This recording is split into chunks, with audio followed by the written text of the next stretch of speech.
So, how about just a couple of nice breaths to get you into your body, into the room, into this moment?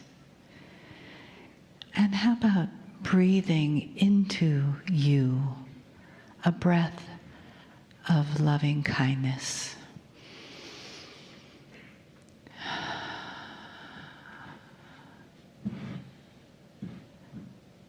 And then how about a breath of compassion?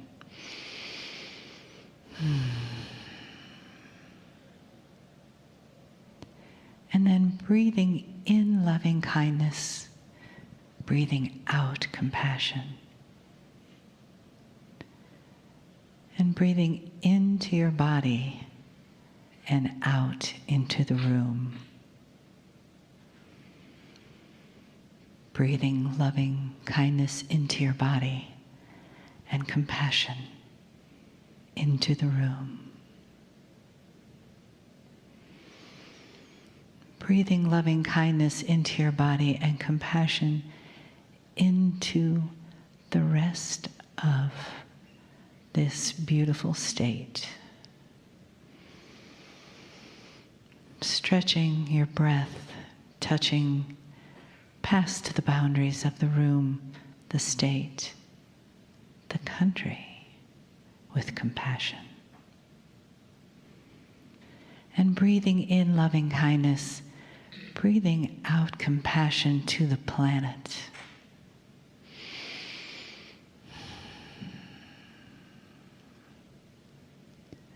Breathing in loving kindness for yourself, for the family of the earth.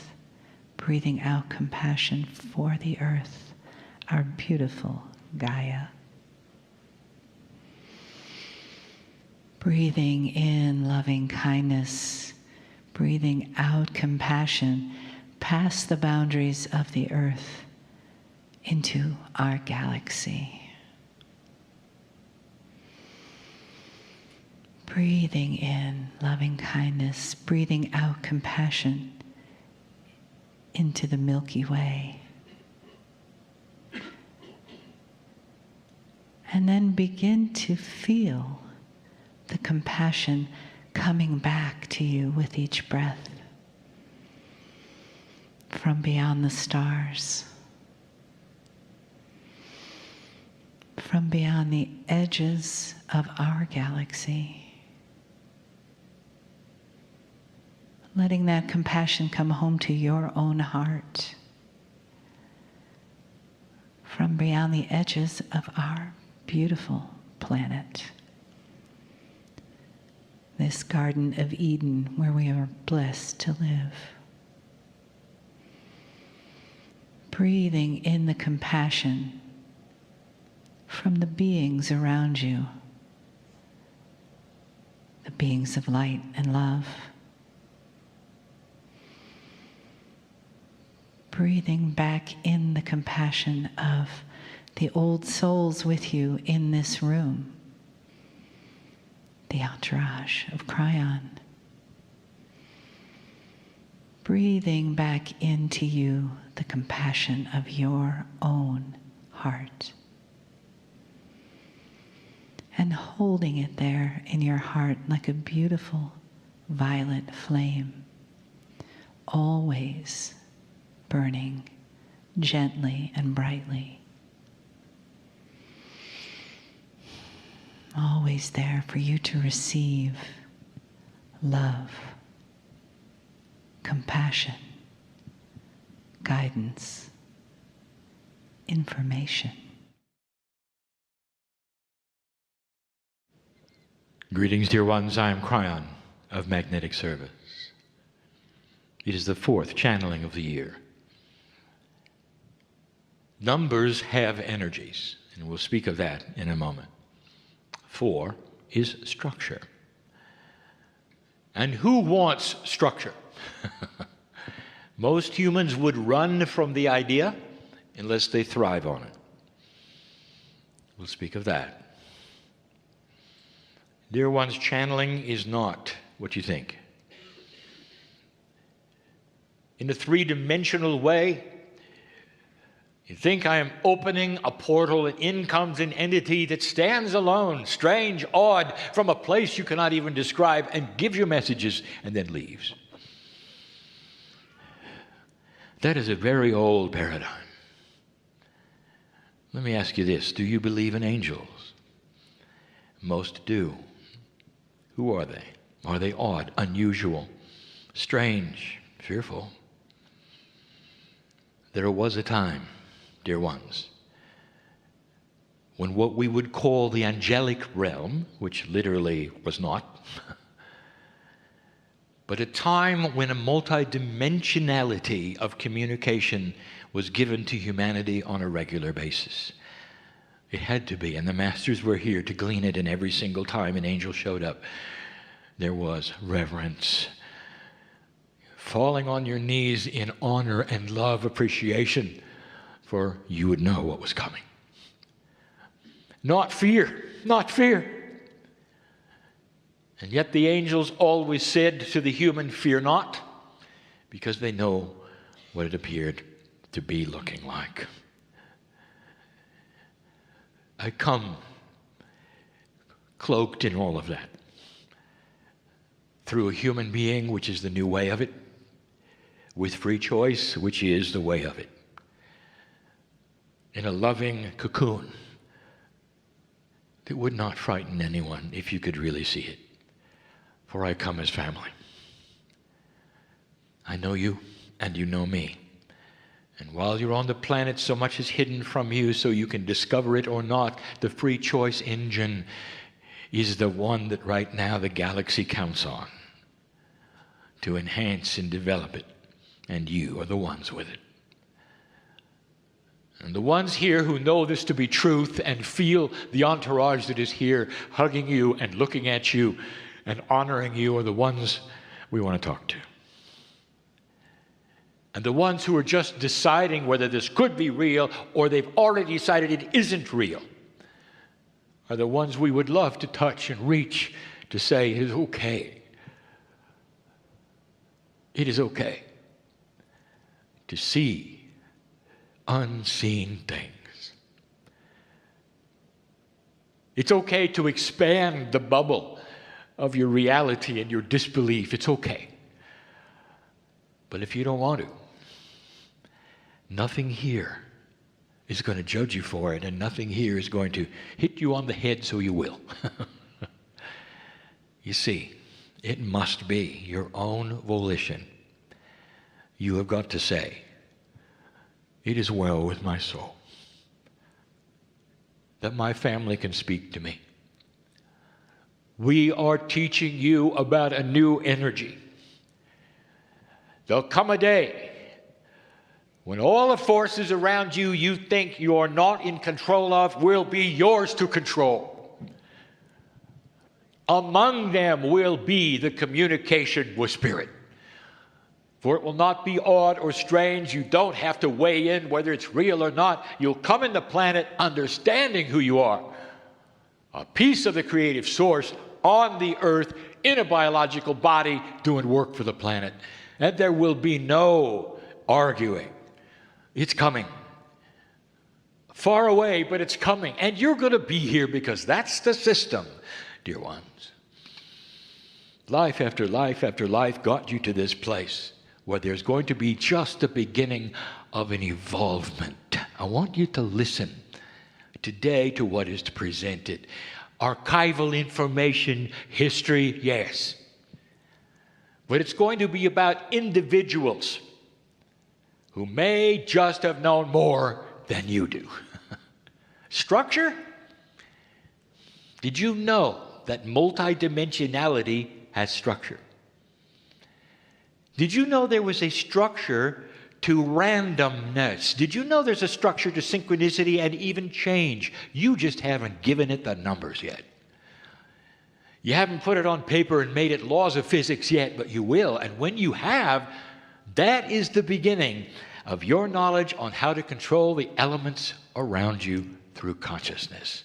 The masters did it. You should be able to. The teachers today may or may not tell you what I know. That those that they will teach about and give you the history of were masters. They knew how to live extreme long lifetimes that were average. Even the ones on the small island, average lifetime 120 years. They grew their medicines in the volcano. They knew what they were doing. Do you? Do you? Oh, technical one? With everything at your disposal? Or do you? And this is the point. That the study of the ancients may actually give you information you don't have. You're not studying old things. You're studying history where they knew things that you should know. We've given the lectures before, and we've told you before, such beautiful things. How many of you get up in the morning and greet your ancestors? Let me make a guess. There's 3 in here that probably do it every day. Your modern culture, maybe not that modern, because you threw away some of the power with your modernization. Wouldn't you like to have it back? It's in there. It's in your Akash. It doesn't take much to find out. The honoring of the ancestors, dear ones, is the honoring of you in your past lives. Did you know that? You honor yourselves and your power and your greatness by taking a moment to greet the ancestors and saying thank you. Your family of old, some of whom are with you now. What a concept for you to awaken every day and see them in whatever form you wish to in your mind and say thank you that I'm still here. Thank you that this planet is still here. Thank you that we're going somewhere. If you knew the process of the amount of lifetimes you have to go through to get to the one you are, an old soul, you ought to be able to say thank you for that to yourselves. We do. That's just one of many. What other things did these who were ancients do so they could live longer and have peaceful lives and be happier and never have a smartphone? These are the things we want you to pay attention to. There's spirituality in everything that is going to be taught this day. We call it year 2. It's an unusual counting system, isn't it? 2012 was the crossover, the end of the long count. The new calendar is upon you. The calendar is for all humanity, not for the Mayan. Metaphor for a new energy where you have to start counting the days different. Day 1 was not 2013, day 1 was 2014. 2013 was non sequitur, calibration year. It had no specific energy, it was filled with randomness. 2014 began a coherence of new beginning. 2015, you start working. So it's the second year. If you take a look at the 2, it is duality. And that is what is being tested. Whatever the number means, that's where your tests are going to be. And we're going to talk about that tonight in our message. What's new on the planet that you really haven't thought about might be spiritual. What's in your news? It might be spiritual. It might be everything I'm talking about. We'll look at that.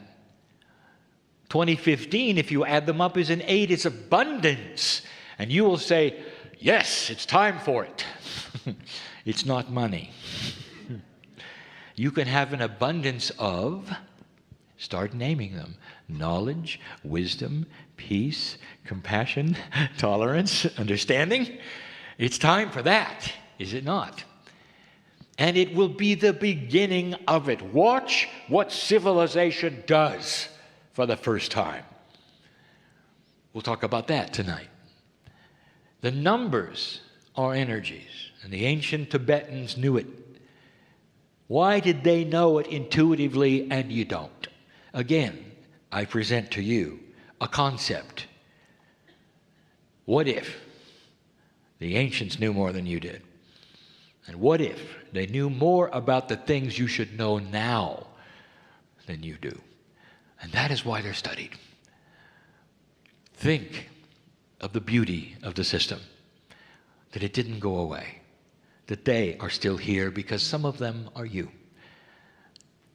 You will meet the good doctor tomorrow.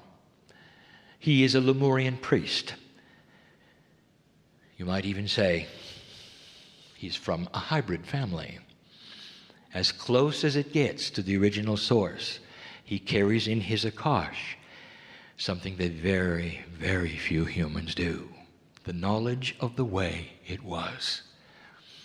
And in that, my dear human being unfolds his new science, which may not be that new. The ability to heal bodies without ever having a knife. Dear ones, stand by, for the future can bring you what you've asked for, or not, depending upon what you do next. You're always in free choice, and you always control the timetable. Sitting in front of me now, mostly old souls who know exactly what I mean, celebrating along with me who you are, and getting ready for tomorrow. These are the messages of the day. Let them begin. And so it is.